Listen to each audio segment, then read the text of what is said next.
Prawnicy potrafią być pragmatyczni. Daj nam kilka minut, a powiemy Ci, jakie zapisy umowy negocjować przy powstaniu spółki, które kwestie w umowie spółki są najważniejsze, na co zwrócić uwagę w negocjacjach, a co odpuścić i jak sporządzić dobrą umowę spółki na lata. Masz pomysł na nowy biznes? Bardzo dobrze. Znalazłeś już przyszłych wspólników? Fantastycznie. Chcesz jak najszybciej założyć spółkę i działać? Świetnie. A teraz ochłoń i zapamiętaj. Po pierwsze, mądra i przemyślana umowa. Po co? Bo to ona pomoże w bezkolizyjnym rozwoju spółki. To ona będzie chronić Ciebie i Twoje prawa na wypadek konfliktu. Dlatego daj nam 2 minuty, a pokażemy Ci, jak taką umowę napisać. Umowa jest jak dom. Żeby mogła dać Ci bezpieczeństwo, musi być dobrze skonstruowana. Dlatego opieramy ją na 5 solidnych filarach, które regulują działalność spółki w najbardziej newralgicznych kwestiach, czyli filar pierwszy – reprezentacja spółki, filar drugi – podejmowanie uchwał, filar trzeci – zmiany w gronie wspólników, filar czwarty – podział zysków, filar piąty – zasady sukcesji. Podstawy już masz, to teraz parę niezbędnych szczegółów. Filar pierwszy precyzuje 3 zasadnicze kwestie dotyczące reprezentacji spółki. Kto będzie podpisywał dokumenty w imieniu spółki?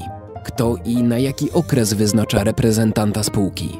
Które sprawy można załatwiać jednoosobowo, a które wymagają współdziałania innego reprezentanta czy zgody wspólników? Przy filarze drugim, a więc podejmowaniu uchwał, przemyśl, jaki będzie układ sił w spółce.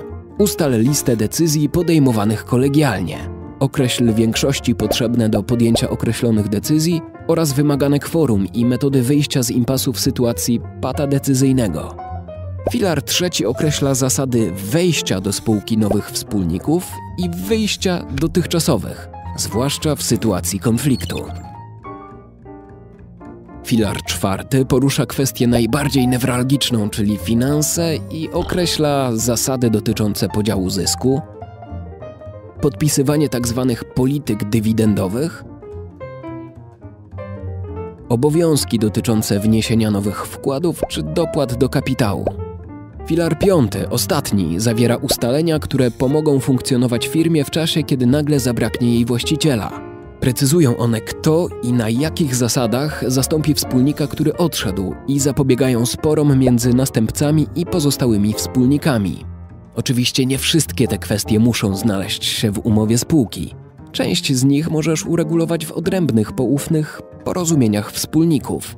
Dlatego warto mieć wsparcie doświadczonego prawnika. Pamiętaj, dobra umowa kompleksowo reguluje działalność firmy, zwłaszcza w newralgicznych kwestiach. I w ten sposób zapewnia rozwój w czasie pokoju oraz ochronę w sytuacji konfliktu. Dlatego zawsze dokładnie przemyśl umowę spółki, którą chcesz podpisać. Zanim podpiszesz, skonsultuj się z doświadczonym prawnikiem. Więcej na www.doradzamy to www.pragmatic.pl. Poruszyliśmy kwestie dość skomplikowane. Z konieczności uprościliśmy je. Gdyby coś budziło dalsze wątpliwości, skontaktuj się ze swoim prawnikiem albo z nami.